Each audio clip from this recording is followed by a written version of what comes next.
À votre avis, qu'est-ce qui peut bien se passer si on fusionne les X-Men avec Stranger Things? Eh bien, on obtient ce qu'on appelle les monstres ordinaires, et oui.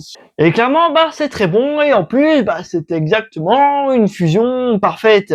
Parce que, ouais, ça ressemble beaucoup aux X-Men. Parce qu'on suit de jeunes gens différents à cause de super pouvoirs, et donc vus comme un peu des monstres dans la société, qui vont être recueillis par un institut un peu secret qui les fait cohabiter ensemble, qui leur offre une possibilité d'être acceptés en soi, et ça, clairement, ça fait penser à l'institut de Charles Xavier. Sauf que Kerdale cache de lourds secrets, des secrets un peu d'autres mondes également, un monde qui fait penser à Stranger Things, par exemple. Ah oui, parce que, clairement, des monstres venus ailleurs, c'est le concept. Et en parlant de monstres, l'un d'eux va vouloir les attaquer, et oui. Et clairement, Monstre Ordinaire, c'est absolument génial. Déjà parce que la notion du bien et du mal est floue, et ça, franchement, c'est un concept que j'adore. Parce que oui, les antagonistes sont pas forcément manichéens, et l'un d'eux a des similitudes avec un protagoniste, et ça, c'est parfait. Parce que ça veut dire qu'à la base, ils étaient pareils. Et qu'un seul événement peut faire basculer une vie tout entière. Et ça, c'est cool. Et de l'autre côté, on a Kerdale qui cache pas mal de secrets, surtout avec le docteur Bergast,